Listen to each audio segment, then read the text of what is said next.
Got your introduction to corporate finance slides, if you haven't already.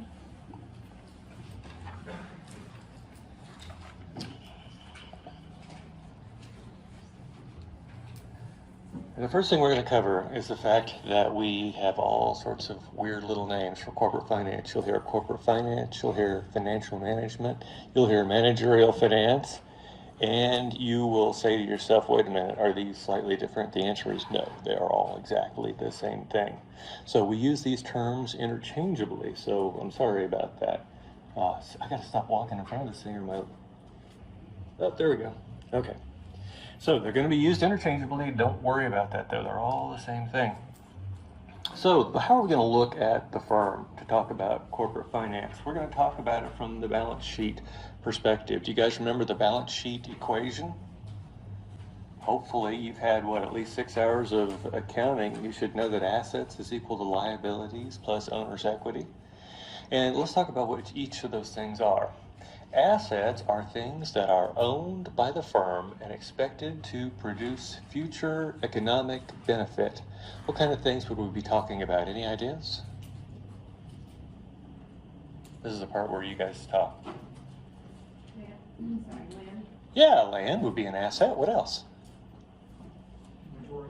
Inventory. Very good. What else? How about factories? Would that be an asset? Yeah, factories, patents would be an asset. And so the assets are all things that are owned by the firm and expect to provide future economic benefit. The liabilities is money owed to investors. Now we got to be careful here and say debt investors, because both shareholders and bondholders are investors. They're just investors of different types. And so we're talking about the kind of things that are a debt that have to be paid back. And then finally we have equity, which is the ownership stake. And we say it's a residual claim. Now why is it a residual claim? Oh hell, sorry guys. Come on, wake up. When I start talking and the screen's dark, let me know. Thank you. Okay, so equity is the ownership stake, and we say it's a residual claim. Why is it a residual claim? Because if you sold off all the assets and you paid off all the liabilities, the owners of the firm get the leftovers, the residue. Does that make sense? It's residual, it's what's left over. Now, if you're in good shape, your assets much exceed your liabilities, and so your owner's equity is high. If your liabilities exceed your assets, then your owner's equity is negative. And though we're going to see that doesn't necessarily mean a negative stock price when we start talking about stocks. By the way, equity in the firm belongs to the shareholders in a corporation. And so the bondholders have the debt or the liabilities, and the shareholders have the equity. Now, why do we talk about all that? Because it comes down to our three basic questions that we ask in corporate finance. And the first one is, what long-term assets should be purchased by the firm?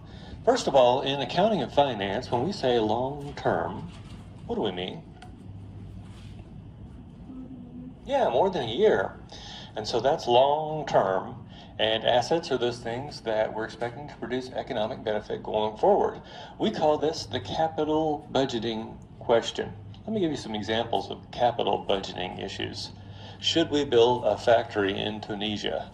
Should we introduce a new line of dental floss? Should we start a new store next to the Walmart on Campbell? Things like that are all capital budgeting decisions. Also, what if we said, let's buy a patent that will allow us to produce something? That would also be a capital budgeting perspective question. But after we decide what we're going to buy, then we have to decide how we're going to pay for it. So the question number 2 is, how should we finance the assets that we plan to purchase? Are we going to use debt? Are we going to use equity? Are we going to use a mixture of both? And this is the capital structure question. It's the capital structure question.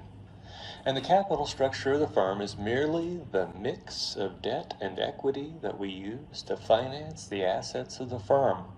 The capital structure is merely the mix of debt and equity that we use to finance the assets of the firm. And then finally, we have the third question.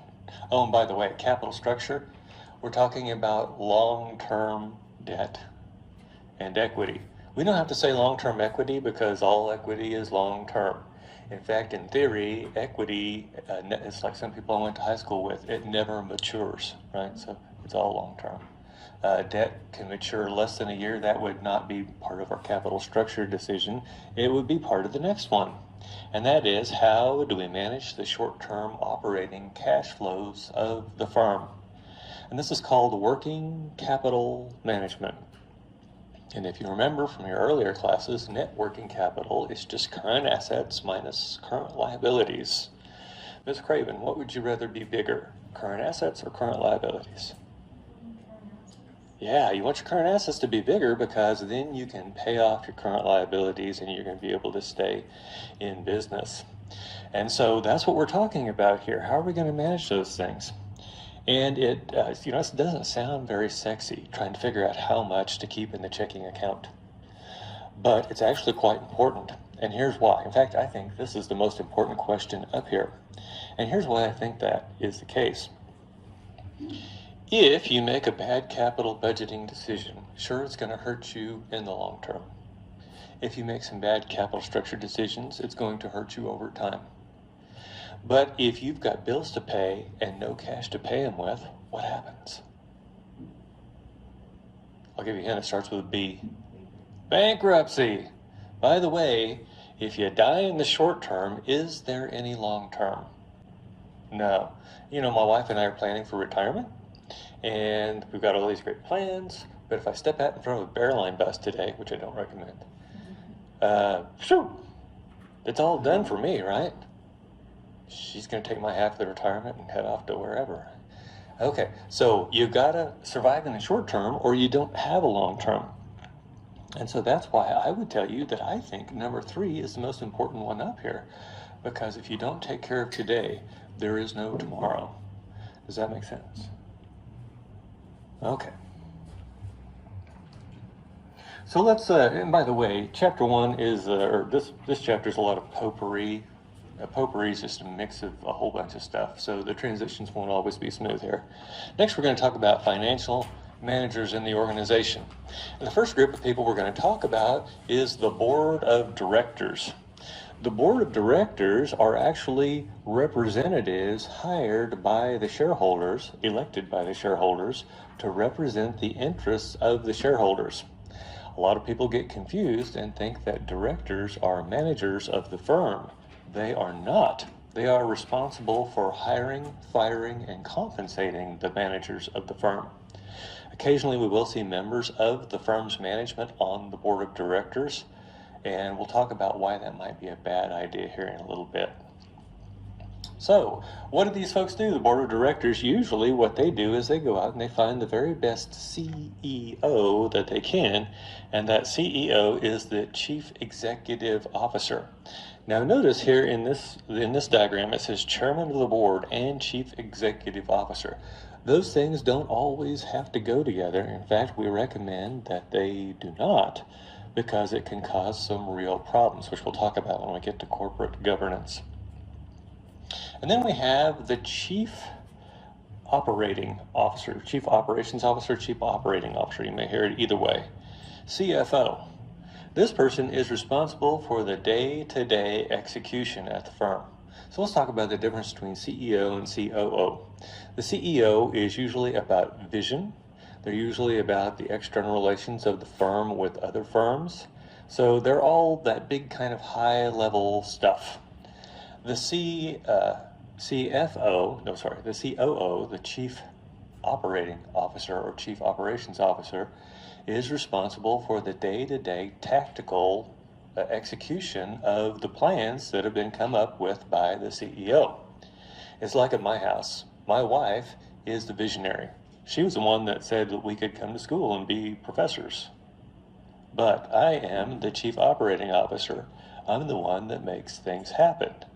And so as you move along in your managerial career, you will figure out, am I a visionary or am I and I hate to use the term executioner. Let's call it executor. How about that? And figure out what you are and learn to be comfortable with that. It doesn't bother me that I have no vision whatsoever. I'm fortunate to have married a woman that does. Okay, so then beneath the Chief Operating Officer, we've got the Chief Financial Officer, or CFO. Now we are at our highest ranked manager that is purely concerned with financial matters. And this person manages two different houses. They manage a house that's underneath someone called a treasurer, which is focused on what we would think of as finance, as I would define finance. And then on the other side of the house, they have the controller. Does anyone know what kind of degree the controller probably has? Yeah, it's an accountant. He or she is the top accountant at the firm. Okay, so under both sides of these houses, let's talk about the treasurer first. We've got someone called the cash manager and someone called the credit manager. Let's talk about the credit manager first. The credit manager is responsible for deciding how much credit to extend to our customers.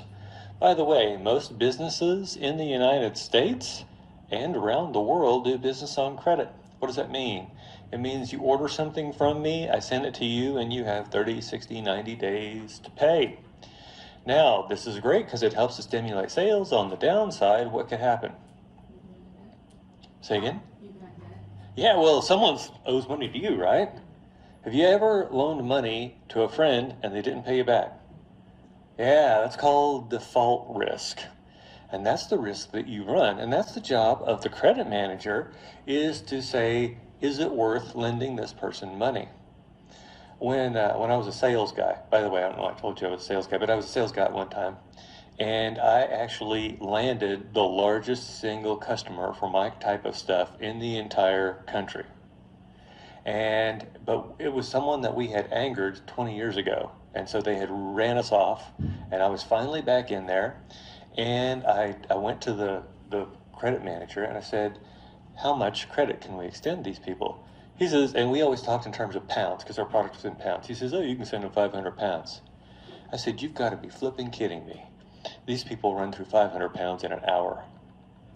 And it took some arm wrestling, and we finally got him to agree to give them more credit. Now, why do you think the credit manager is reluctant to extend credit? What happens if someone doesn't pay? Who's the first person that gets smacked around? The credit manager, right? Now, what about sales guys like me? I get paid by commission. Do I care if the customer pays or not? No, man. As soon as that sale is booked, shows up in the check. Smiles all day long, right? Okay, so there's this constant tension between some of the operational folks and this credit manager. Then we have the cash manager. Remember earlier we were talking about how it's not necessarily sexy to make sure you got enough money to pay the bills? That's the job of the cash manager, to make sure we've got enough money to pay the bills. And then there's the capital expenditures group. Remember question number 1, the capital budgeting question, what assets should we buy? That's what the capital expenditures group is all about.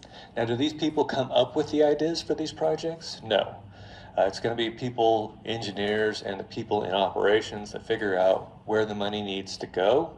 And then they're going to submit their information to the capital expenditures group, who is going to determine whether or not we should move forward with that project. And then we have the financial planning group. The financial planning group is always looking out at what the capital expenditures group is going to do, looking at what kind of money is coming in, net income, or, well, we know that's not really cash, but looking at the money that's coming in and then thinking about what kind of money are we going to need. And so they are concerned about question number 2 primarily, the capital structure of the firm.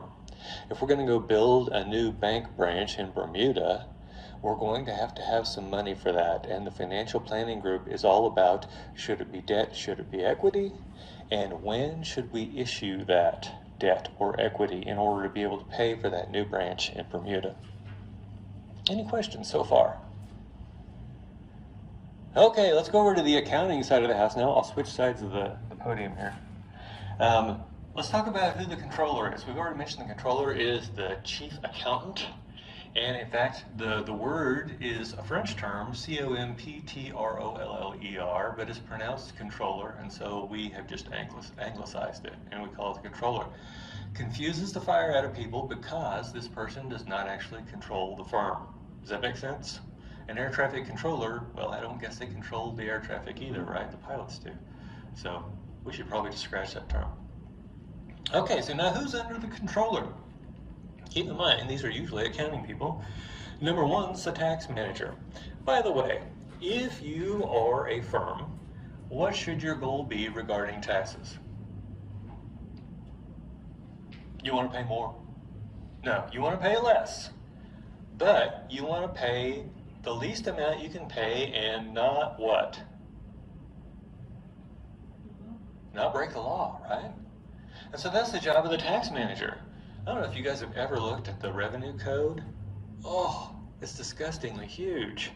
And so it's the job of the tax manager to look at the company's situation, look at the company's assets, look at the company's business, and decide how do we go about doing our business to minimize taxes, all within staying inside the law. Now, you'll hear about conservative tax strategies. You'll hear about aggressive tax strategies. Which one's more likely to get you in jail? Aggressive.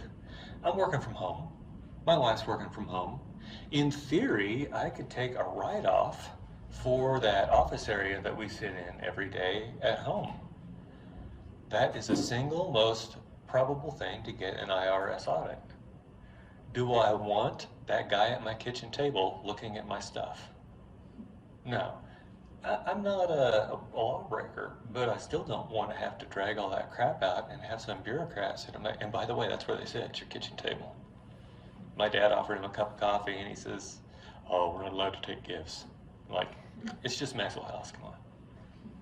Anyway, so that's the job of the tax manager, is to get the taxes as low as possible while maintaining inside the law. I recommend conservative, and that way you stay out of trouble. You may miss a few dollars here and there, but you really don't want to get on the wrong side of the government. Then we have the cost accounting manager. And you may think the cost of accounting is actually a fairly easy thing to do, but it's because you probably think, well, if we bought this thing for $10, poof, there you go. The problem is this: we have variable costs and we have fixed costs. For instance, we could look at the cost of providing an education for you. There is a certain amount that is variable. For every additional student we have to have that much more of whatever, toilet paper, whatever it is. But then there are fixed costs. For instance, all that electricity that we use to run the lights across campus. We need to be able to tie that to the business that we do, which is educate people, right? But do you have any idea how much street light you consume every day? You don't. And so what the cost accounting people are going to do is try to figure out how to allocate that cost of the electricity that's used for the street lamps to the individual operating units within the university. And you see the same thing at factories. You can allocate the cost of the lights in the facility, but we can actually measure the energy consumed for creating different products. Everybody uses the light, but only the machine uses that electricity to make products. And so the cost accounting manager has to figure all that sort of stuff out. And then we have the financial accounting manager. Every publicly traded company in the United States has to publish audited financial statements every quarter. And it's the financial accounting manager that oversees the preparation of the financial statements. I once knew the financial accounting manager at Goodyear in Akron, Ohio, and he was just as charismatic as you might expect a financial accounting manager would be. I mean, this is not exciting stuff, right? But by golly, he knows a balance sheet inside and out. Now he's the top finance guy at Universal Studios, the theme park stuff. Okay, So, the financial accounting manager. Why is it important that the financial accounting manager do their job correctly? Ever since 2002, if our financial statements are incorrect, the CEO and the CFO can go to jail. Do you think that means that it's important to them that the financial accounting be correct? Absolutely. And then finally, we have a weird stepchild, the information systems manager. And you may wonder what in the world a computer person is doing inside the accounting world. And it's a really simple answer. If you roll back to the beginning of the use of computers in business, they were all about accounting. For example, 1963, my mom became a high school math teacher. Hated it. Quit. 1964, she starts working at the quarry in my hometown where they dig out the limestone. And she was in charge of billing. The billing was actually done by one of the very first computers. And that is, of course, tied to the accounting effort at the firm. Then as time went on, they figured out, oh, hey, we can do more than just billing with this thing. We can also track expenditures and other things. And before long, they figured out we can actually use this thing to produce a rough approximation of what our financial statements should look like. And so it was the first application of computers in business was accounting. And that's why you see Information Systems Manager there under Controller. Now, today, more likely, we would have someone called a CTO. What's CTO stand for? Chief Technology Officer. We might also have something called a CIO, if not a CTO. Chief Information Officer, right? And that's going to be elevated up there next to CFO. And so most of the firms you'll see are like that anymore. This is actually kind of an old style organization chart. Any questions? Okay. Now we're going to change gears here again. We're going to talk about limited versus unlimited liability. So the firm's equity investors, if they are responsible for all the debts of the firm, no matter how huge they are, then they have unlimited liability. Unlimited liability. Now let's contrast that with limited liability, which is where I will only lose the amount I have invested in the firm. In limited liability, I only lose the amount I have invested in the firm. So let's say there's $1 million firm, and I have invested, or they have $1 million in assets. I have 100,000 invested in that. If the firm does something extraordinarily stupid and gets sued and has to pay $5 million, the firm's assets are only worth $1 million. That leaves $4 million in remaining debt that has to be paid to this person that's sued. Well, if I have unlimited liability, I am responsible for a portion of that money. In fact, if I'm the only one that actually has that kind of money, I'll end up paying it all. And so I want to make sure that I'm not in a situation with unlimited liability. Let's contrast that. If I have limited liability in that situation, the most I would lose is my original investment of $100,000. That's it. And so in order to protect your personal assets, you always want to have unlimited liability. And I'm going to teach you how to make sure that you have, you want limited liability. I'm going to teach you how to make sure you get limited liability because you want to protect your own personal assets. So I'm going to give you an example here. When I lived in Mississippi, I had a guy that mowed my lawn. His name was Mark. And Mark had a 1976 Chevy Love pickup truck, which is tiny and old and creaky and crappy. He had a trailer that was made by the local FFA, Future Farmers of America, in their welding class. And he had his pride and joy, his $10,000 zero turning radius lawnmower. Now, Mark would come out, and he had a good route of houses that he ran, and he would come out and mow my yard. And one day, Mark is mowing my yard when the neighbor lady opens her door. And when she opened the door, the dog ran out. So, of course, Mark's on the mower. It's pretty loud, and he's got his earbuds in. He's listening to AC/DC. He's rocking out. And he doesn't even see the dog come flying across the yard. He doesn't realize anything is wrong until the whole mower shakes. Blood and fur sprayed everywhere. And then he looks and he sees the lady of the house, the one that let the dog out. She's standing on the edge of her yard. Her jaw is dropping.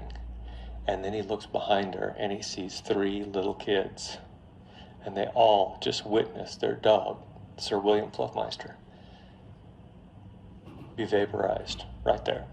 Now, here's what you need to know. By the way, around the house he was fluffy. But here's what you need to know about Sir William Fluffmeister. This wasn't any ordinary mutt. He was a show dog. In fact, he was a champion stud. Do you guys know what a stud is? That's good work if you can get it. Anyway, that usually gets a laugh. Yeah. Okay. So he's a stud. He's worth a lot of money. He's worth about $50,000. Okay. So the mom goes up to Mark, and Mark says, "Oh, ma'am, I am so sorry." Is that going to be enough? No. What is she going to expect?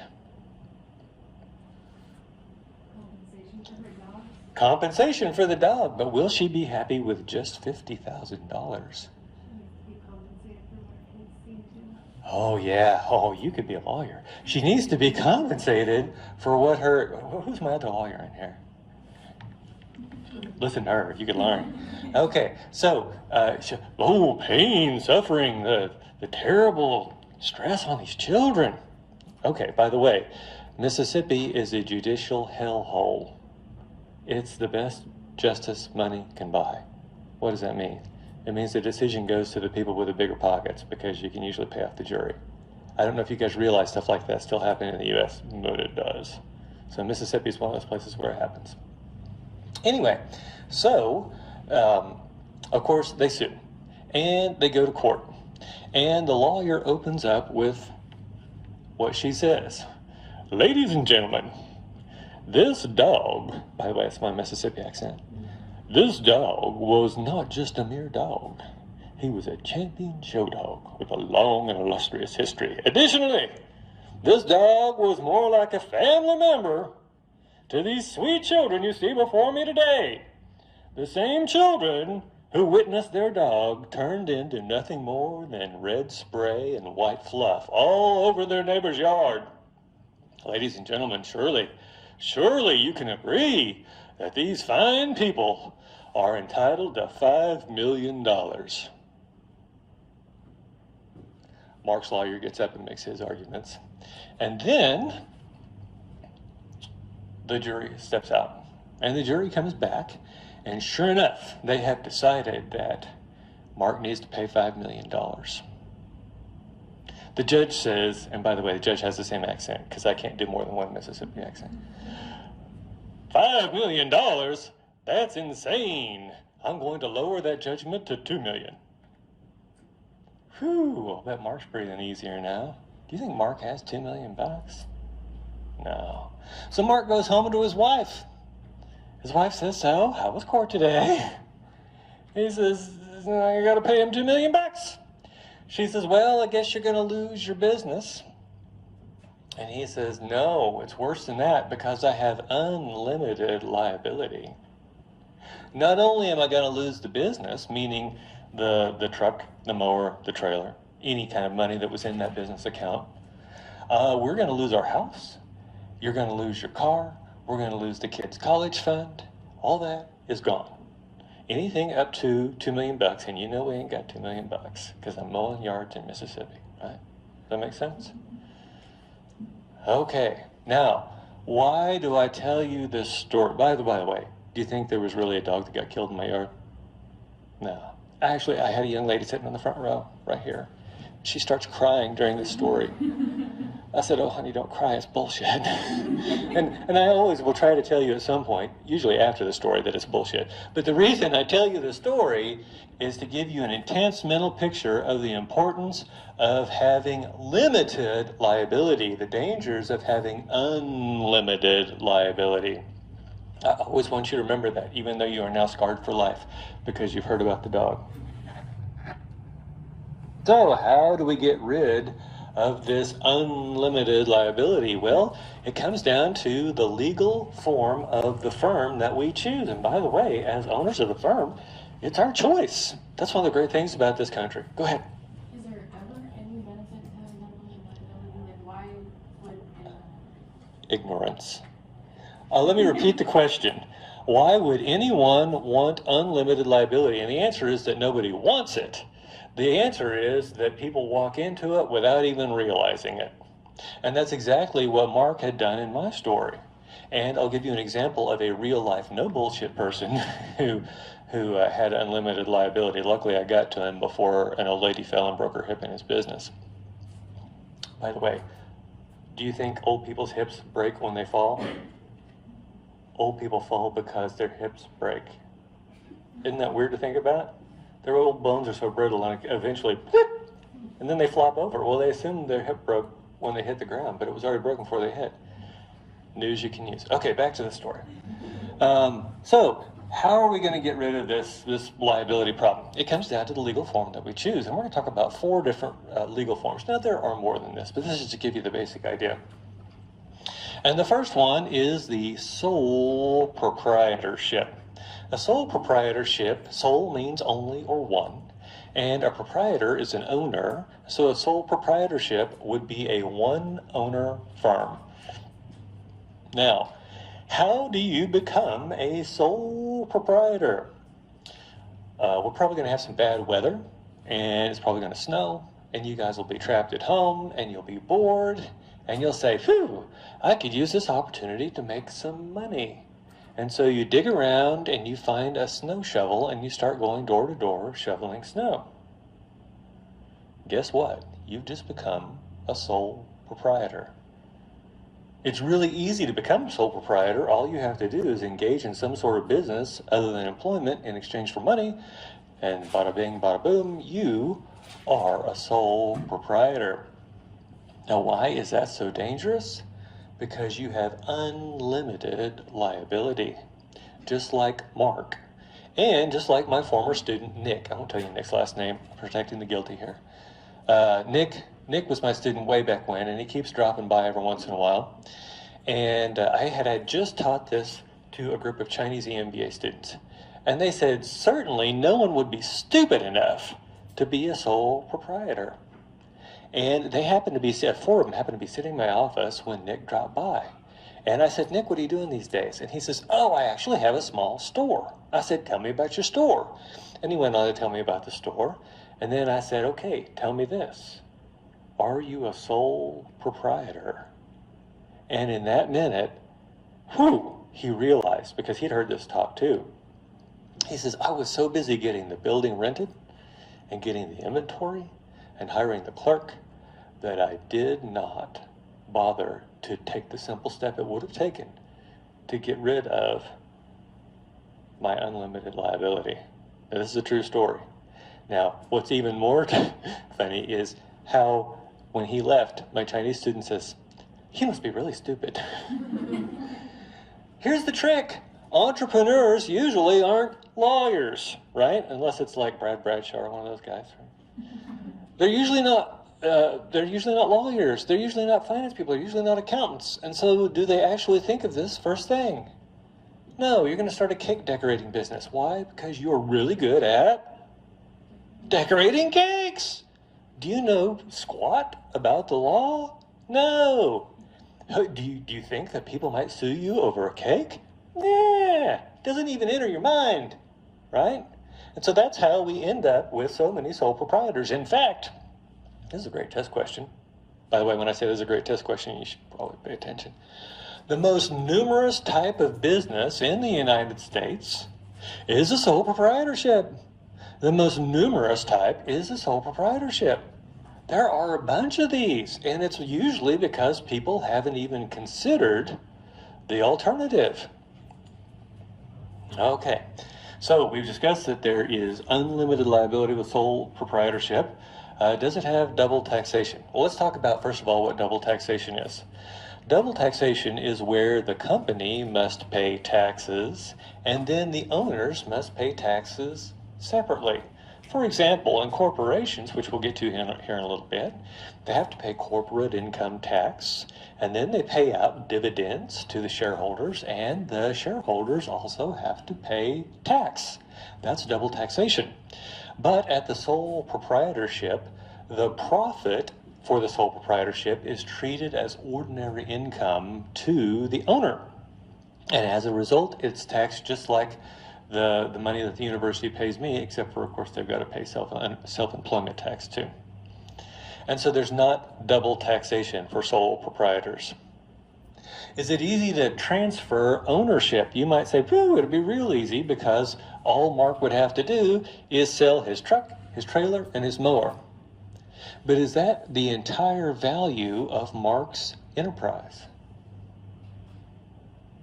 By the way, most businesses are worth more than the book value or even the market value of their assets. Why is that?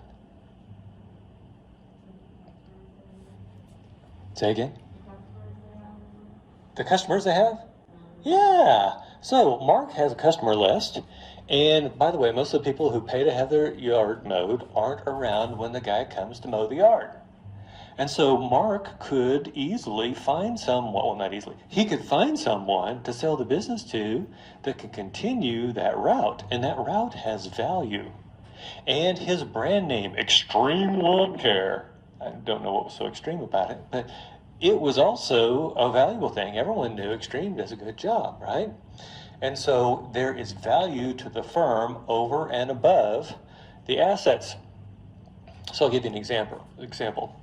I had a friend who was, she made t-shirts. And her t-shirt business, she was making t-shirts specifically for a very a very special group of people. They adopt greyhounds. You guys know about greyhounds? They're dogs that run around in a circle for all their lives. And then when they get slow, the owner is getting ready to, right? And one of these greyhound rescue people's like, "Wait, he can come live with me." And that's great. God bless him. Now, here's the problem with bringing a greyhound home. They've always lived in 2 dimensions. How do they do with stairs? If you don't let your dog go upstairs, get a greyhound. Okay, back to the story. These people are very dedicated to their animals. And they love to show their love for the greyhounds in any way they can. Bumper stickers, hats, and t-shirts. And so she had this really profitable business doing that. Came time, she decided she was tired of the greyhound circuit, and she was wanting to sell that business. Now, she had a screen printing press, and she had some other stuff, and that stuff was maybe worth $40,000, $50,000. But the value of that firm was actually much higher because she already had this distribution set up. She already, everything was rolling, right? And she had identified this niche. In order to find out how much her company was worth, she went out and hired a consultant. And the consultant said, "Your company's worth at least $600,000. And she says, "Woohoo, great." Now, does that mean the consultant's going to pay her $600,000 for the firm? No. So the next thing she does is she gets a broker. Does a broker actually buy your stuff? No. What do they do? Yeah, they get you in contact with people. They put buyers and sellers together, right? And what do they get in exchange? Yeah, commission, right? Okay, commission for selling business is around 10%, which seems high, but, what are you going to do? So here we go. Now we've got $60,000. She paid the consultant $40,000. Now she's down to $500,000. Is she still better off than she would have been if she had just sold the screen printing press? Yeah. And so as a result, it makes sense to go out and do this stuff, but it makes it really hard to get the full value out of a sole proprietorship. Now let's move on to the idea of perpetual succession. What does perpetual mean? Yeah, it goes on forever, right? And so perpetual succession means that this firm survives forever. The sole proprietorship does not, because it dies when the owner dies.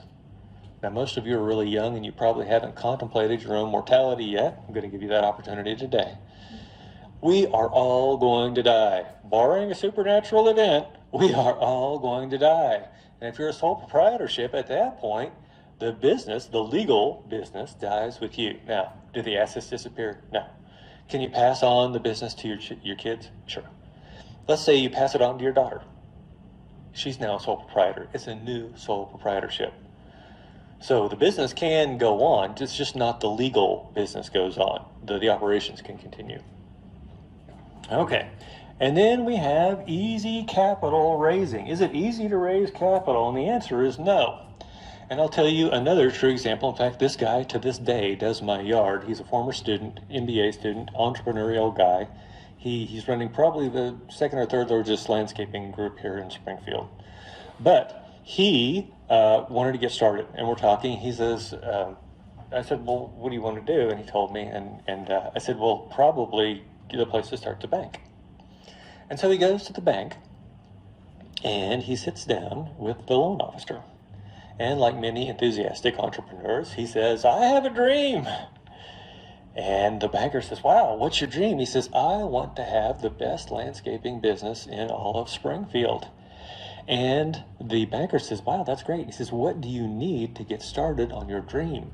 He said, I need $10,000 in order to buy this fancy lawnmower. He already had a radial pickup truck and a trailer, and he needed $10,000 for the radial or for the gray lawnmower. And the banker says, oh, that's great. He says, how much do you currently have? And by the way, freshly graduated from Missouri State University, how much do you think he has? Zilch. And he tells it. And I'm gonna paraphrase here. The banker basically says, don't let the door hit you on the way out, right? And don't even take a lollipop off that, where they got the lollipops for the kids at the bank. Do you guys ever take those? Yeah, it's bad for your teeth. Okay, back to the story. So it was really hard for him to get money because he doesn't have any money. You almost have to prove that you don't need money in order for them to give you money. Isn't that kind of a paradox? And so he goes down to the lawnmower dealership, and he's standing there in front of the lawnmower that he wanted so badly, and the tears are, I'm making that part up, the tears are streaming down his cheeks. And the salesperson comes up and says, sir, what's wrong? He says, I wanted to buy this lawnmower, but the bank won't lend me the money. The salesperson says, no problem. What do you think the salesman has up his sleeve? Who can finance it? Yeah, the dealership can finance it. Now, why would the dealership be willing to finance when the bank would not? Okay, now the bank could have done that though, right? What else? What is the business getting out of this that the bank would not? Well, and the current business, how about that? The profit on that lawnmower. And by the way, they're farming out the financing to someone else anyway, but they're getting the profit on that, and the other people, you're right, they are charging him a higher interest rate. But that's why the financing was possible there. Now, the interest rate was not great, and there were some weird terms, and in fact, he's complained about this before. He wasn't able to pay the loan off early and avoid paying interest, which is fairly typical, the no prepayment penalty. So there were some downsides to this, but it was the only way he could raise the capital to get his firm started. So it is not easy to raise capital as a sole proprietor. For the equity, all you have is your own wealth, which we already discussed was nothing for him. And then for the debt, it's just basically whatever you can convince the bank or a vendor to lend you. Now, the final question, is it easy to start a sole proprietorship? And the answer is absolutely yes. It's like tripping over a log. It's so easy. People do it all the time and don't even realize that they've done it, which we've already talked about. Any questions about sole proprietorships? Okay, let's talk about partnerships. Partnerships are different than sole proprietorships in basically one way. What is it? Partnership involves how many people? Yeah, 2 or more. And so we still have the situation of unlimited liability. By the way, we're talking about a general partnership here. There's also something called a limited partnership, where there is a general partner with unlimited liability and then limited partners that have limited liability. By the way, who's taking the bigger risk there, the general partner or the limited partner? Yeah, the general partner. As a result, who do you think is going to make more money out of this deal, the general partner or the limited partner? Yeah, the more risk you take, the more it has to pay. Does that make sense? Okay, so partnership, they don't have limited liability, but they don't have double taxation because just like the sole proprietorship, the income from the partnership is split up between the partners and is treated like ordinary income to them. My sister is a partner and she's a 25% partner, and so basically they just look at whatever money they've made and they divide it 4 ways, and so that's how that works. But for her, it is just ordinary income. Is it easy to transfer ownership? No, in fact, it's a little harder than the sole proprietorship. Why do you think it might be harder than the sole proprietorship? Yeah, there's other people involved. Okay, picture yourself on the couch with your friends, and you've decided you're all going to watch Netflix together. Is it easier to make the decision about a show you're going to watch when you're by yourself or with your friends? Yeah, by yourself. You can watch that foreign language sub-caption crap all you want, right? Your friends are like, oh, that sucks. I want to watch something from Marvel, right? And so it's the same way in a partnership. And so let's say, I'm going to pick on someone here. I'll pick on you since you kind of work for me anyway. She doesn't, but how old are you? 22. I'm 50. Let's say right now you and I go into business together. I'm probably going to want to get out of this business in about 15 years. In 15 years, you'll be 37. Are you going to be ready to get out of the business? No. Rolls around 15 years and I say, hey, Ms. Hofstadter, because we're still on that last name basis. So, Ms. Hofstadter, what do you say we get out of this business? She's going to say, no. And so it's really hard to, and then what if I'm trying to sell the business? That's going to be even worse, right? So what do we do? Well, this is one of the things that's going to make it harder to start a partnership than a sole proprietorship, because we're going to have a partnership agreement. And it's going to cover things like how we're going to divide up the money. It's going to cover who's going to put what into the business. And it's also going to cover what's going to happen in the case that one of the partners wants to get out. And usually what happens is that the other partner has the right of first refusal, meaning that if I could get you to agree to buy the business, my part of the business for $100,000, then she has the ability to pay me $100,000 instead, and then just own the whole business. Does that make sense? Okay, so right of first refusal. Or you may get it written in there that it's based on the current valuation of the firm. But then you get into an argument over how much is the firm worth. She's going to say that the firm's not worth very much because she doesn't want to pay very much. I'm going to say that the firm is infinitely valuable because I want her to pay a boatload of money. And so these are all problems that come when you try to get out of these partner to sell a partnership.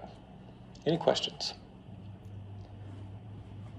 Okay, let's see.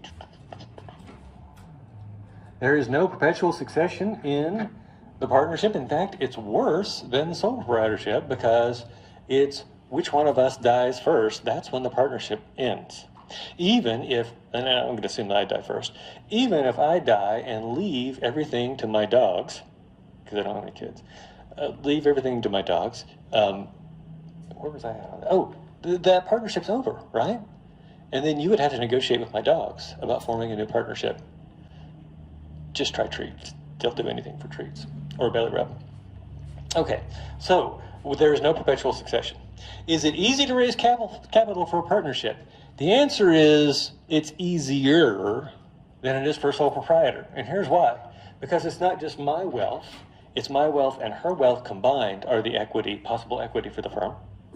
And when we go into the banker together and we're sitting there, the banker is looking at me and saying, well, if he dies, she's going to pay. And if she dies, he's going to pay. Does that make sense? And so your chances of getting paid back as a banker are greater with a partnership than they are with a sole proprietorship. And as a result, it's easier for those folks to raise money. Does that make sense? So we've got more equity because we've got the wealth of everyone involved. Plus, we have the more willingness of the bank to loan us money. Is it easy to start a partnership? It's not as easy because we talked about you got to have the partnership agreement. And not only do you have to have a partnership agreement, do you think you want to have a lawyer involved in writing that stuff out? Yeah. Now let me just make sure I get the name right here. Ms. Gass. $20, is that going to do it for you? No. Ms. Gass, why do you want to be a lawyer? I really like money. She really likes money. Oh my goodness, such honesty, it's refreshing, right? Okay, so thank you, I appreciate that. Okay, so that's why lawyers want to get into the law, and they're going to charge you, and it's going to cost some money. And not only that, now you have to register this thing, I assume, with some sort of like the county recorder or something, or it's like it never even happened. That's how we settle arguments, right? Because I've got this copy of the contract that says I'm supposed to get 60%. She's got a copy that says she's supposed to have 60%. One of us has doctored it up. How do we know what's true? We go down to the county recorder's office and we see where we had that recorded in the county's records. Okay, whew. Now let's talk about a limited liability company. You guys ever hear the term LLC? Yeah. In fact, you see it on vehicles around town. And you'll hear people say limited liability corporation, but that's not correct. The C stands for company, not corporation. You may also see comma LTD, period, or comma limited. That's another one that means exactly the same thing. Now, what is this thing? Well, basically, if it's a one-owner firm, it's just like a sole proprietorship. If it's a more than one-owner firm, it's just like a partnership, except for one thing. On top of this cake, we now have this icing of limited liability. So we could take our sole proprietorship, we could take our partnership, and we could set up an LLC, and now everything's the same except we have limited liability. Now you say, certainly something so valuable is really, really difficult to set up. Do you think it's difficult to set up an LLC? No, man, you go to the Secretary of State's website. Do you have a credit card? I assume most of you do. I know you've got an email address. Do you have an address where you stay? Yeah. Whew, you're good to go. If you've got $50, you get registered. I have an LLC. By the way, I don't suggest going outside. I did not realize. So over the COVID thing, I was planning to start a small business designing T-shirts. Some of them are quite foul. I'll never show them to you. But I might show you one since people are scumbags on it. But I decided I was going to set up this LLC. And so I did. And now I get all this crap in the mail of people wanting to loan me money. American Express has been after me for months now to borrow money from them. And I'm like, no wonder we have these financial catastrophes if they're just willing to mail stuff out to people, anyone that $50 and a computer, right? Anyway, point of the story is it's easy to set up an LLC. It's easy to protect yourself. My friend who started the store, my former student who started the store, if he wanted to right at that moment, he could have stepped down to the computer lab and he could have set up his LLC and hopefully had it filed before the first old lady fell and broke her hip, right? Does that make sense? Can you transition between these different forms of business? Absolutely. People do all the time. Okay, so now let's talk about the corporation. I hate this thing. Let's talk about the corporation. Corporations have limited liability. In fact, when we're talking about the owners, the equity owners, who are the shareholders, right? And the reason that's well, we know why limited liability is important, but here's a fun fact. This is the reason stock prices never drop below zero. This is the reason stock prices never drop below zero. Stock prices, if we had unlimited liability, stock prices could go negative, meaning to unload it, you'd have to pay someone. But in this case, because we have a limited liability, stock prices will never be lower than zero. There is double taxation of the corporation. As mentioned earlier, there are corporate taxes, and then there are the taxes that the owners pay on their dividends. And you'll hear this argument made. It was made when Mitt Romney was running for president. They're like, oh, these fat cats aren't paying their share of the taxes. Well, the trick is the corporation had already paid 30-something% on it, and then he has to pay 30-something% on it, or 20%, or whatever the dividend tax rate was at that time. The government was already taking more than half of the original money, but because of the double taxation thing, it made it look like his portion of taxes was smaller than if he had just worked a job for the money. Not saying I like Mitt Romney, his hair's too perfect. You can't trust a man with perfect hair. That's why I try to keep my hair imperfect, so you'll know you can trust me. Okay. By the way, don't trust anyone. People are scumbags. Okay, so is there easy ownership transfer of the corporation? Absolutely. If I get tired of the people at GE, which I have, and so I've got 10 shares I bought back in 1998, what can I do? This is a hard question. Sell it. All I got to do is log on to my account and sell it. By the way, anybody in here doing Robinhood? You guys aren't going to confess, are you? Okay, if you're doing Robinhood, come to me in secret, and I'll explain what we need to do instead. Right? The answer is Charles Schwab. The answer is Charles Schwab. Robinhood is trying to gamify this thing and suck money out of your pockets, and they're telling you they're doing all sorts of good things, except for one thing. Do you remember what Robinhood was known for, the original Robinhood? Take from the rich and give to the poor. In this case, you're the rich, and they're considering themselves the poor. They're lining their pockets. If you don't believe me, go out and look at what the SEC says about Robinhood. Okay, back to the story. Is there perpetual succession? Yeah. The corporation is really the only thing that can live forever.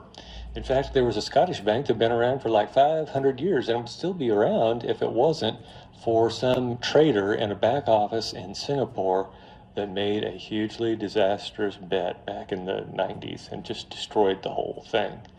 Businesses can go on forever. In fact, this is why you'll see when people win the lottery prize and they're going to take the cash, not the lump sum, but the cash payments. Sometimes they'll set up a corporation in order to accept the cash payments, because then they can leave the corporation to their kids. Because if you just accept them as a person, what happens when you die? Yeah, the payments stop, right? Do you want the payments to stop? Heck no. And so you make a corporation, you have the corporation accept the ticket, and then you can hand the corporation down to your heirs. Okay. Is it easy for them to raise capital? Absolutely. So you remember the same banker that my student went into and he said, don't let the door hit you? Tim Cook goes into, because you guys know who Tim Cook is? Guy at Apple. Tim Cook goes into that same banker. He says, we'd like to borrow some money. What does the banker say? Yes, have a seat. Would you like some brandy, a cigar? I know we're not allowed to smoke inside, but for you, Mr. Cook, we'll make an exception, right? Now, it's not just down at the bank that it's easier for Apple. Apple can also issue publicly traded debt, in other words, bonds. And so they can go out, and this is an easier way to raise capital, and they don't have to pay as much for it. And they can also do something that none of these other people can do, and that is to issue stock. They can issue stock. They can raise external equity. Every other one up here, the equity comes from either the wealth of the individuals that started the company or the retained earnings. But if I want to raise additional equity as a corporation, all I have to do is go out and issue new stock.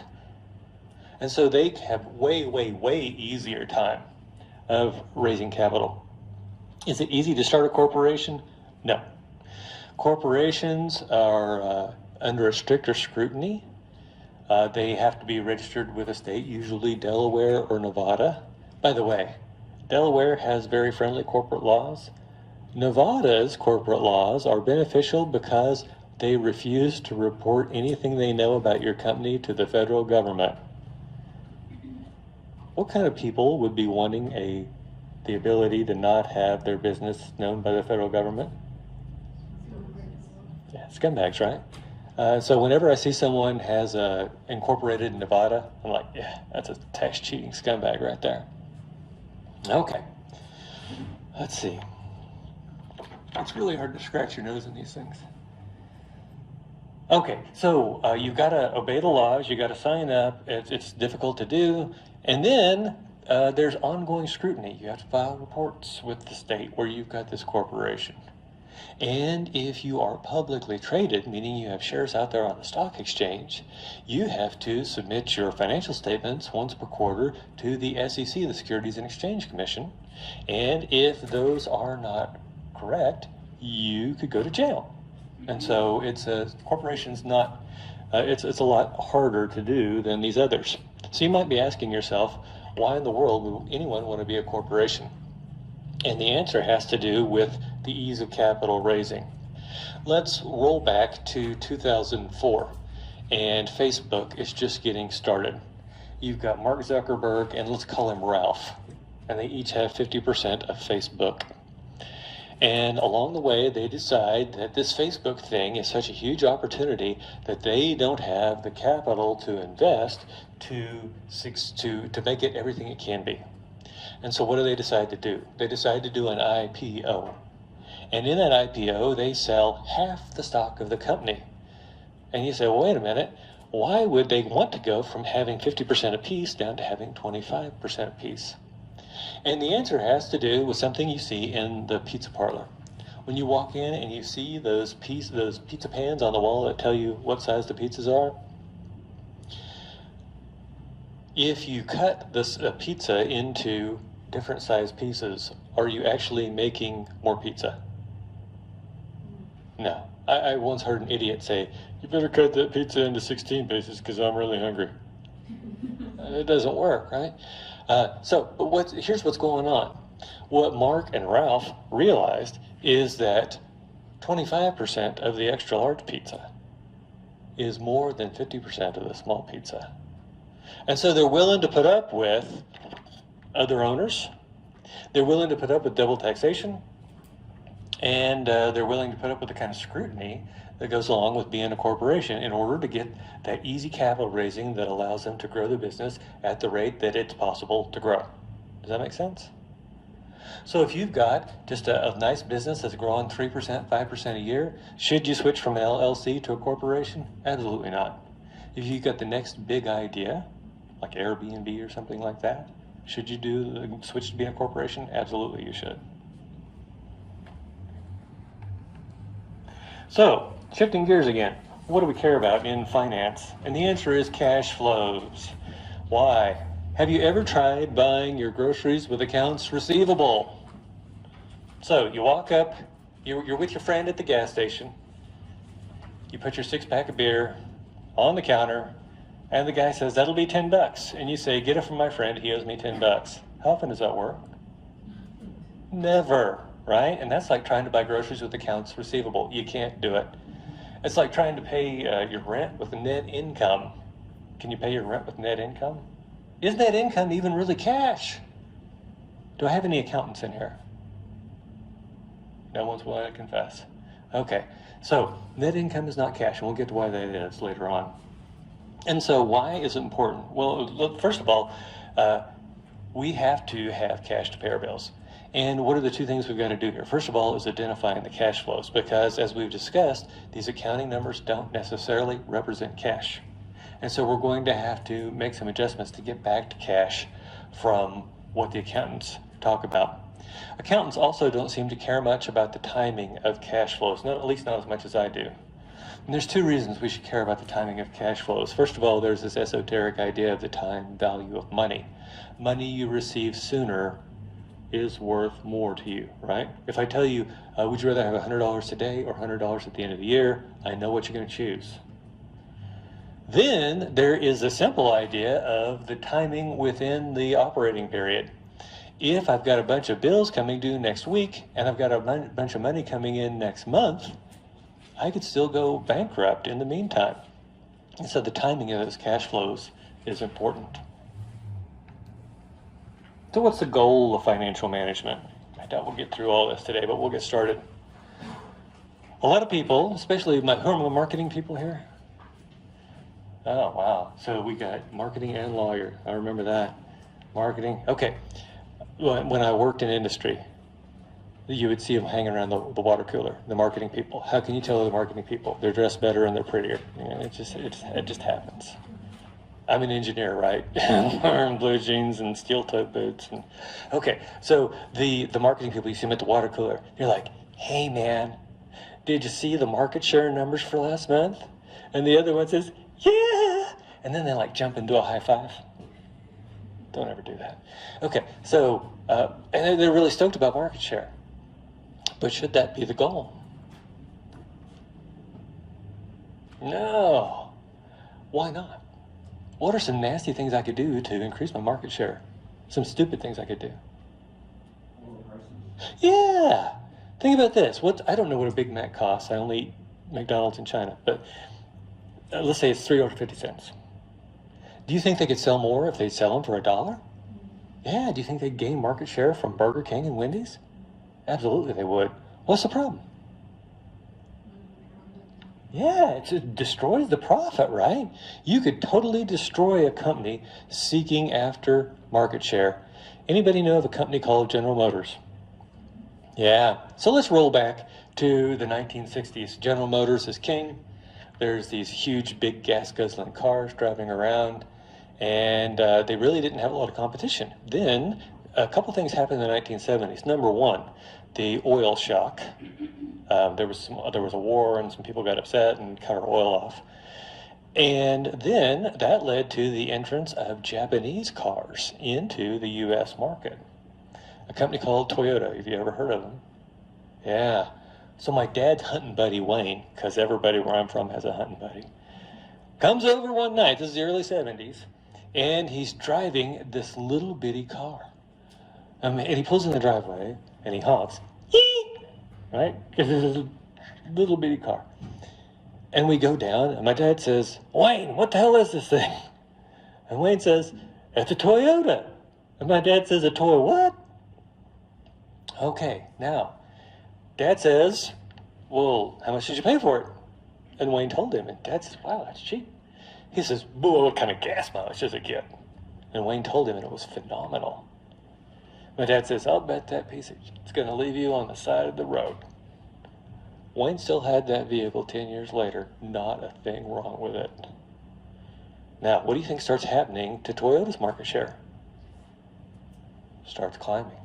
What starts happening, therefore, to General Motors' market share? It starts declining. Now, here's what General Motors should have done. They should have said, wow, folks, this is really a wake-up call for us. We've got to stop making crappy cars. We've got to make cars that people want. We've got to make cars that last. We've got to beat these Japanese folks at their own game. Instead, what General Motors says is, maybe we just lower the price of the cars. And they did that, and it did help their market share. But they kept doing it until right before their bankruptcy. Oh, giving away the story here. Right before their bankruptcy, they were only making enough on every car just to pay the health insurance benefits for their retirees. Isn't that pathetic? I mean, go out, make a good car. How about that? Anyway, so that's what happens when you chase market share instead of doing the thing we're going to talk about doing. Then there's minimizing costs. Does minimizing costs sound like a good idea? Yeah, it sounds great. The problem is this. A lot of have you heard the expression, you got to spend money to make money? Yeah. So I was making these subsurface safety valves for the oil field, and I was making them out of just regular old, basically stainless steel. And then this new market opened up for these Inconel 718, which is like a really hard alloy. But I could sell them for like 10 times as much. But they require a lot more cutting tools because they wear out the cutting tools a lot faster. And so my accountant calls me in. He says, your cutting tools are through the roof. I said, yeah. He says, you need to stop that. He says, what's going on? I said, well, it says new Inconel 718 valves. He says, well, stop that right away. And I'm like, Jack, I can sell those for 10 times as much as I sell my regular valves. Accountants have a really great idea about costs, but they don't understand necessarily about the money, where it's coming from and how it's coming. They don't understand the market. They don't understand the profit that I'm negotiating with these customers. Now, eventually they'll figure that out, but this is straight off the bat. Jack was wanting me to minimize costs. It would have killed the business.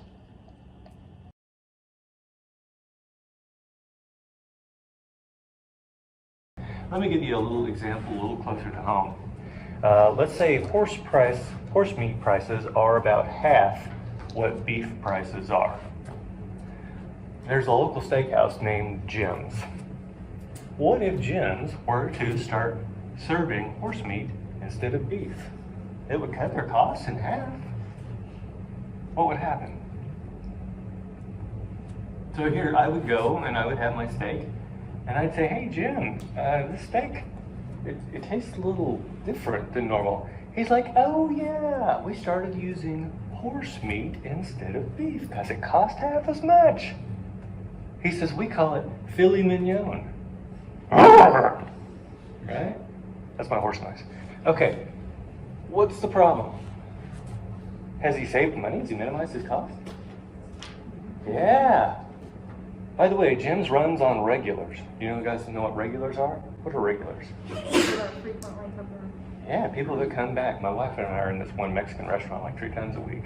We are regulars. Do you think that they really want to maintain our business? Absolutely they do. Do you think that we tip the servers well? Absolutely we do, because we know we're going to see them again, right?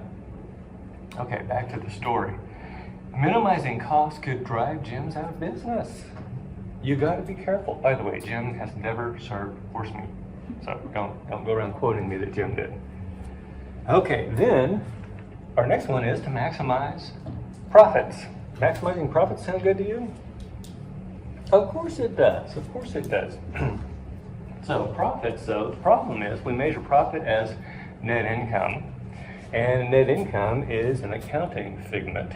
And let me explain to you a way in which you can minimize costs and maximize your accounting income and still doom yourself to failure. The example is Motorola.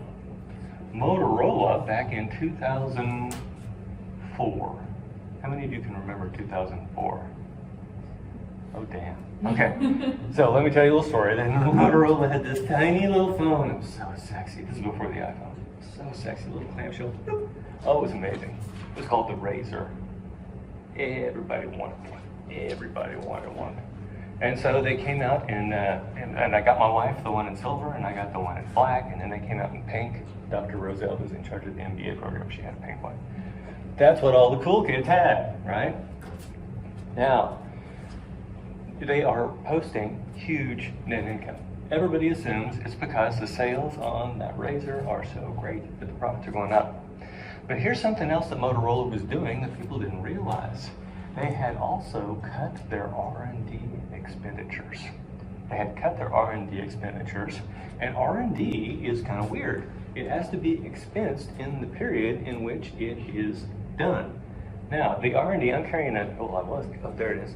iPhone 12. It came out in 2020. When do you think the R&D for that was done? Do you think they did it all in 2020? Absolutely not. So they did it back in 2018, 2019, and so that R&D expenditure actually weighed down the earnings for those years. If they wanted to maximize their earnings in 2018, 2019, they would have just not done work on this phone. What's the problem with that kind of thinking? What happens? Say again? Okay, so let's assume that they're still going to release the phone, but it comes out and it's a piece of junk. That's absolutely true. What else? What if they didn't come up with a new phone at all? What if they just said, oh, it's a new color. Now you get it in brown. I mean, surely there are some people that want a brown phone, but is that long-term going to improve their business and grow their? Absolutely not. And so let's tell you the end of the story with Motorola. They came out with a phone right after the Razor called the Pebble, P-E-B-L. And the big breakthrough of this phone is that it was looked like and shaped like a rock. They came from having the thinnest, sexiest phone possible ever, until the iPhone. And now they're coming out with this thing. Now, where do most people carry their phones? The back pocket. Can you imagine what it looks like to have this thing in your back pocket? Can you imagine how uncomfortable it would be to sit on that thing for a road trip? Oh my goodness. Total flop. What eventually ends up happening to Motorola? They lose market share continuously all the way down until Google buys them. Google strips all the patents off and sells the corpse to Lenovo. And so when you see, and Lenovo's a Chinese cell phone company. So when you see a Motorola phone today, it's a Chinese Lenovo phone. It's not Motorola at all. They're just using the brand. You can kill yourself by trying to maximize profits. You can destroy your business. There isn't a single person that would argue Motorola was a success story after they started cutting their R&D. What about maintaining steady earnings growth? Maintaining steady earnings growth. Does that sound good? A reliable 4%, 4%, 4%, 4%. Wouldn't you rather have 7%, 2%, 12%, 9%, 17%, right? I would rather have that. By the way, I'm going to hold a diversified portfolio, so this isn't the only company that I'm going to own, right? I would much rather have a higher average earnings growth than to have steady earnings growth. So what does that leave us with? It leaves us with maximizing shareholder wealth. And if you can't guess already, this is the answer, to maximize shareholder wealth. Oh man, I see something back here I've got to ask about. That calculator's a no-fly. Just for the time being. Okay, get the other one. By the way, when we're training soldiers to go into battle, do we train them with a different weapon than the one they're going to use in the actual fight? No, we train them with the one we're going to send them into battle with. You need to get your weapon and you need to train with it. Okay, back to the story. So distracting to see ugly calculators. Okay, so maximizing shareholder wealth. You say, wait a minute, those greedy shareholders, why should we care about those bastards? Let me explain. Here's how money gets handed out at the firm, or by the firm, in good times and at bankruptcy. First of all, the first people in line for cash is always the government. What's the government want from your company? Taxes. And by the way, if you don't pay the government, no, that's not a good thing, right? You got to pay the government because you don't want to go to jail and you don't want to get driven out of business. And then right behind them would be your workers, your suppliers, people like that need to be paid. And then you've got your debt holders, which would be banks and bond holders. And then behind them would be some folks called preferred shareholders. We'll get to them much later. But at the very back of the line are the common shareholders. And those are the people we're talking about here. The common shareholders have what we call a residual claim. They get the leftovers. Now, I hate leftover food, but I love leftover money, right? I'll take leftover money all day long. So what do I mean by leftover money?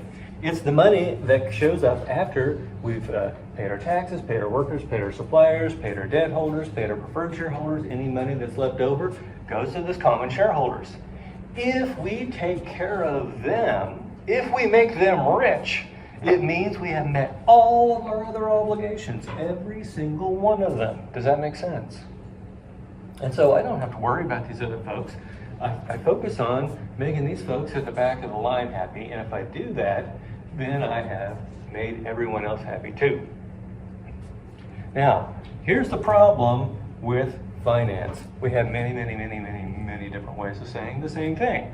And so let's talk about some other ways, and you might want to write these down, some other ways that we talk about maximizing shareholder wealth. What if we were to say maximize the stock price?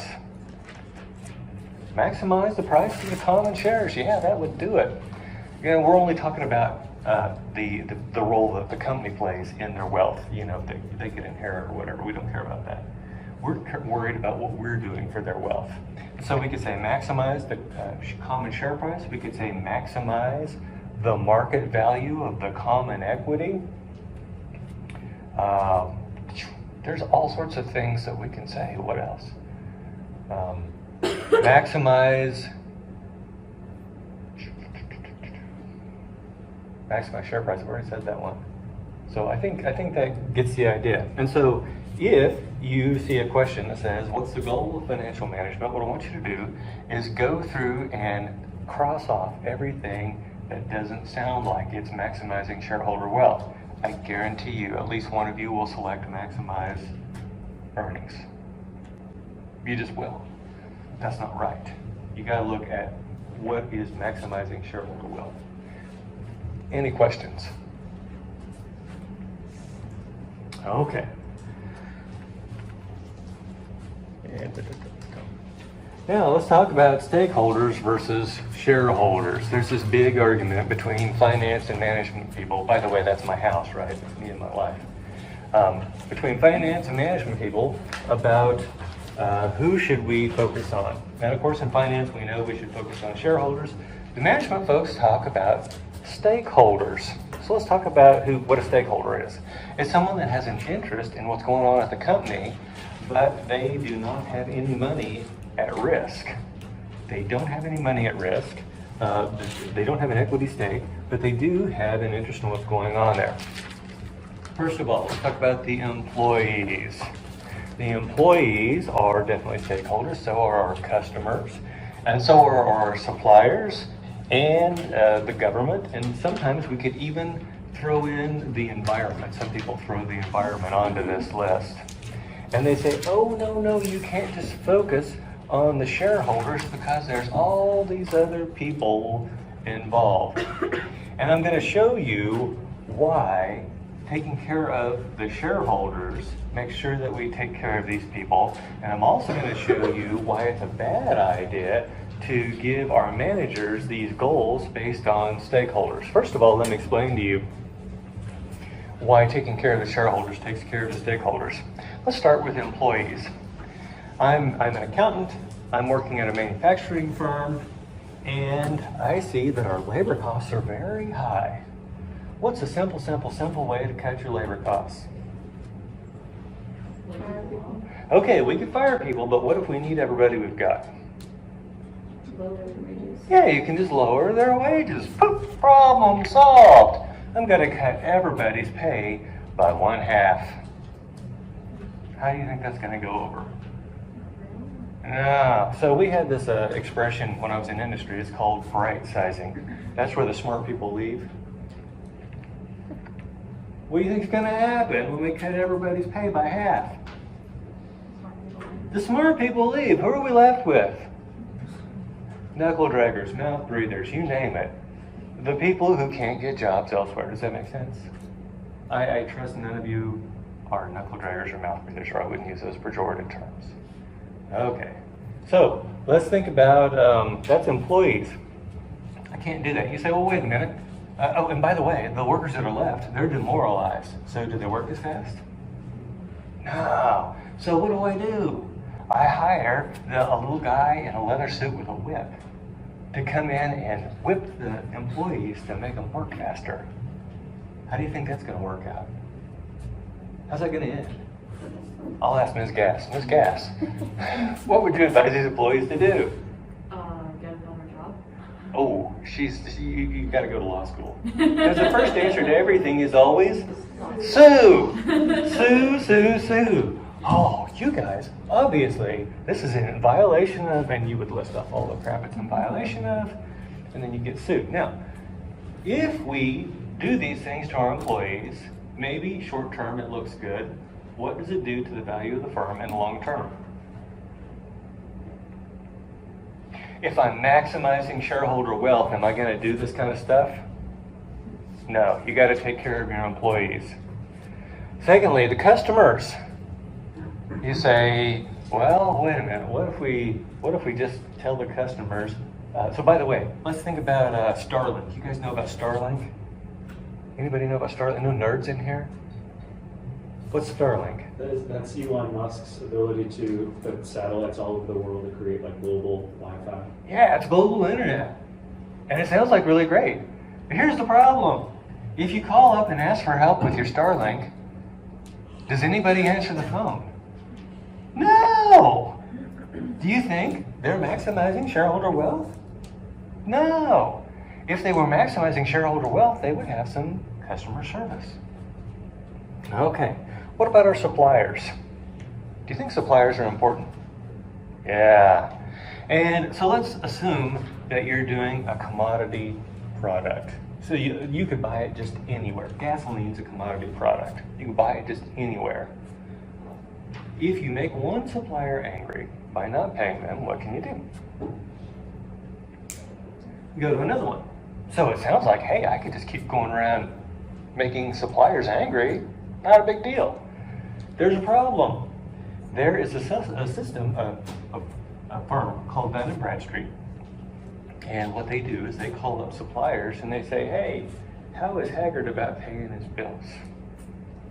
And then when other suppliers are thinking about doing business with you, they check your Dun & Bradstreet and they see that you have not been paying your bills in the past. So what does the credit manager say then? Do we want to do business with these people? No. And if you don't have suppliers, you're going to run out of them eventually, right? If you don't have suppliers, then eventually you're not going to be in business. Now, is it equally important to treat suppliers well for every company? I'll give you a hint. It really depends on the market power of the company. I spent my Christmas vacation of 1993-94 working at the headquarters of a certain large retailer that's headquartered somewhere near here. And it was my job to look at the invoices and then to set them up for payment. We were having refrigeration services done. And there were some bills that they had missed paying previously. And so they would send the bill, plus there would be a penalty, right, for late pay. And so I'm trying to enter this for payment. And I say to my boss, do I also include the penalty? He said, hell no. I said, why? And he said, screw them. And he named the name of the company, right? Why can he say that? This certain company is the biggest user of those services in the world. Do you think anyone wants to lose them as a customer? No. So when the other people got the check, what they did is they totally gave us full credit because they did not want to lose the business. Does that make sense? Now, does that mean you should do that? Absolutely not. That's unethical. Okay. Then the government. Oh my goodness. What if we don't pay our taxes?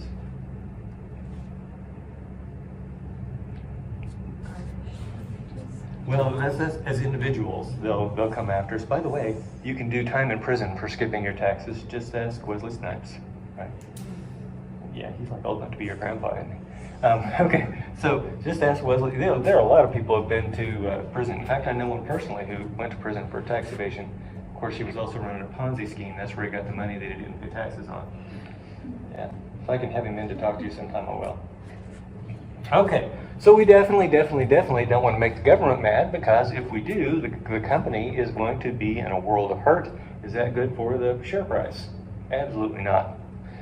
And then finally, let's talk about the environment. Let's talk about the environment. Is it good to take care of the environment? Of course it is. Now let's talk about ways in which companies mess up the environment. The big one that I can think of is through pollution, right? Pollution, like where you're discharging toxic stuff. I'm going to tell you from personal experience, it is cheaper to prevent pollution than it is to clean it up. It's cheaper to prevent pollution than it is to clean it up. If I am going to maximize shareholder wealth, I'm not going to pollute. I'm going to spend the money up front to prevent the pollution. So, just in case you don't believe me, here's what I want you to do on the way home today. I want you to buy 2 bottles of cheap generic cola with the sugar in it. And I want you to take one of those bottles home, and I want you to pour it down your kitchen sink. That's controlling pollution. Now, I want you to take the other one into your living room, and I want you to pour it all over the carpet and let it sit for like 3 days. And then I want you to try to clean that up. Are you ever going to get it out? No. So what are you going to have to do? You're going to have to take up all the carpet. You're going to have to do all sorts of stuff to be able to get that back to where it was. Is it cheaper to prevent pollution or to clean it up? It's cheaper to prevent it. What does that mean? It means if we're maximizing shareholder wealth, we're preventing pollution. Does that make sense? Okay. Now, let me tell you the counter-argument why we should not be giving managers goals in all of these areas for all of these stakeholders. Because if I give managers more than one goal, here's what they'll do. They'll focus on the easy goals and they'll forget the hard goals. Example, I could tell you guys today, you have 2 goals in this class. Right now you have 1 goal, and that's to maximize the number of points you earn. Let's just put it in those terms. But I could say, and I also want you to minimize your carbon footprint. Now, how many of you drove here today? How could you reduce your carbon footprint? Walk. You could walk. How far do you live? Not very far. Not very far. How far do you live? Not very far. Not very. Damn it. Okay. Anybody? How far do you live? Over by that. Do you want to walk that far in 8-degree weather? I don't think so. So instead of walking, what are you going to do? Oh, Dr. Haggard, I meant to attend today, but I was too busy minimizing my carbon footprint. Right? Now, you did that because it's the easy goal. Maximizing your points in the class is a hard goal. Managers are exactly the same. You guys need to understand managers are human beings and people are scumbags, right? And so here's what's going to happen. If I tell managers, maximize shareholder wealth, take care of our employees, take care of our customers, take care of our suppliers, take care of the government, and take care of the environment. What they're going to do is they're going to say, well, we're minimizing our carbon footprint. We haven't put any trucks out on the road. And because we haven't had to buy anything from the suppliers, then we haven't missed any payments to them. And there hasn't been any profit, so we don't have to pay any taxes to the government. Our customers have all left. Our employees, we're paying them a huge amount of money. Of course, we're losing money every single month, but by golly, we're meeting 6 out of the 7 goals. Which one are they not meeting? Maximize shareholder wealth. So you can take care of the stakeholders and not take care of the shareholders, but you cannot take care of the shareholders without taking care of the stakeholders. Does that make sense? Okay.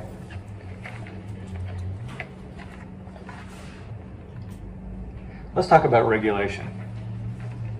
So once upon a time in the United States, there was really no regulation regarding companies with publicly traded stock.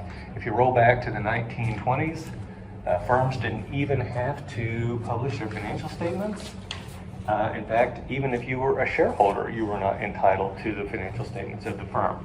It was basically caveat emptor. Do you know what caveat emptor means? It's Latin. It means let the buyer beware. Caveat emptor means let the buyer beware. And so basically it was that way right up until the formation of the Securities and Exchange Commission. If you roll back to 1929, we had something called the stock market crash. Stock market crash. And at that time, there was a hue and cry that went up, and it was basically, we would have never bought shares in these crap companies if we'd known exactly how bad of shape they were in. Now, we find out later in history that's not true. People are still stupid, right? But what it leads to is the formation in 1934 of the Securities and Exchange Commission. Now, why does it take 5 years to get from the precipitating event to the law, the new law? It's called government, and it moves very, very slowly. Okay, so they formed the SEC, and then they put in charge of the SEC a man named Joseph Kennedy Sr., whose son ends up being John F. Kennedy. By the way, who was Joseph Kennedy? Well, he started out selling or being a smuggler, bootleg alcohol during Depression, or during Prohibition. That's where he got his money. And then he went into business on Wall Street. And so this is a bit like having the fox watch the hen house. Now, it worked out. It worked out because he recognized how big a scumbags his fellow Wall Street people were, and he actually made this thing work. So it was actually a good move. Okay, so what happens with the SEC? Now, the firm must disclose all pertinent information. What's pertinent? Well, you got to have audited financial statements. What does audited mean?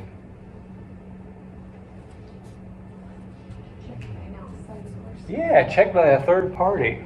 So that's a step up.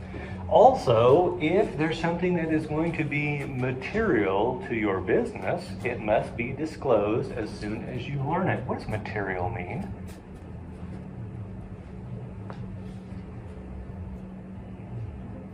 Say again? Let's go with meaningful. So, if we're Hertz Rent-A-Car and one car gets destroyed in a crash, is that material?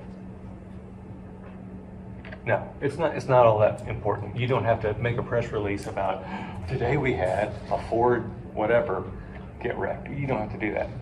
What if every single vehicle at Hertz had to be recalled by their manufacturers because the seatbelts were bad? Would that be material? Yeah, that's going to be something that people are interested in knowing. It's going to be significant in their operations. So they've got to disclose all that sort of stuff. Okay, so let's roll on in history. We end up in the late 1999s, early 2000s with the dot-com boom. And then we have the Enron and Worldcom financial scandals. And basically, they were situations where the CEO and CFO were signing or were approving the financial statements that they knew were fraudulent. Now, do you know what the criminal penalty for putting out fraudulent financial statements was in 1999? There wasn't any. You may have civil penalties. You may have to pay a fine, but are you ever going to jail? No. Telling a rich person they might have to pay a fine, is that meaningful? It depends on the size of the fine, right? When I was 16 years old, I made $2.85 an hour. I drove the speed limit all the time because my first speeding ticket was $44. Think about how many hours I had to work for that. Does that make sense? Now, I make good money. I don't drive as fast as I want to, but I do drive faster, right? Because a single speeding ticket isn't going to break me. I had a banker come in one time.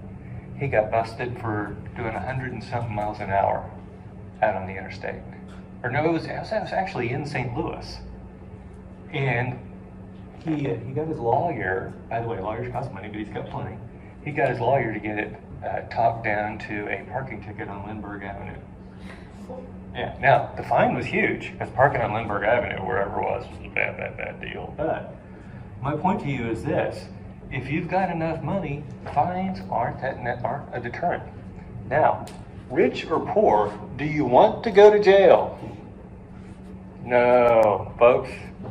If any of you are thinking about a life of crime, let me know. I'll put you in touch with my friend who did 7 years in federal prison. Saw a transvestite inmate stab a cancer patient to death with a sharpened turkey bone. Had to wear his boots to the shower.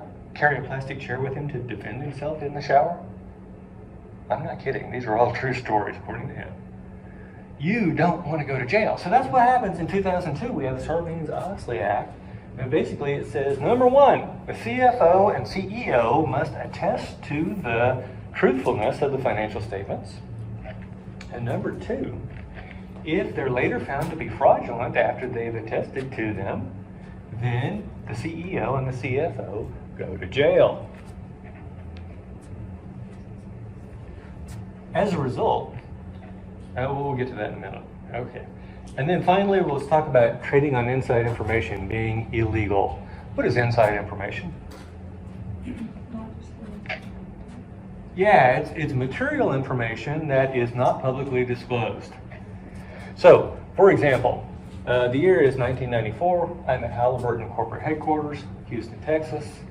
And one of the VPs of Umpty Squad or whatever walks into the room where we're sitting, and he says, "Gentlemen," because back then it was just dudes.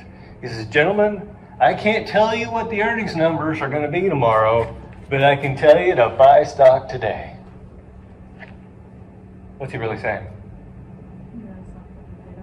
He knows something, and he says, "I can't tell you what the numbers are." Well, I can tell from him saying to buy the stock that that's what he's saying is that the earnings numbers are going to be better than everyone expects, so the stock price should go up. If I had traded on that, that would have been trading on inside information, and it would be illegal. Do you guys know who Martha Stewart is? Who's Martha Stewart? Oh, by the way, you don't say who, but what did she do that led to her to go to prison? Did you know she'd been to prison? Yeah. I'm not sure. You're not sure? She knew about the sweatshop. Nah, nobody goes to prison for that. Isn't that sad? Okay, so here's the deal. Martha's friends with this guy who happens to be running a biotech firm, and she's also invested in this company. And he picks up the phone and he's like, "Martha, dump your stock. The FDA's about to take a giant dump on us." And Martha sells her stock. Now she eventually goes to court. And the thing they get her for isn't for insider trading. It's for lying about insider trading. And so she ended up committing perjury, saying, No, I never talked to Sanjay about that stuff. What? And then they proved that she did. And it was a broker that ratted her out, if I recall correctly.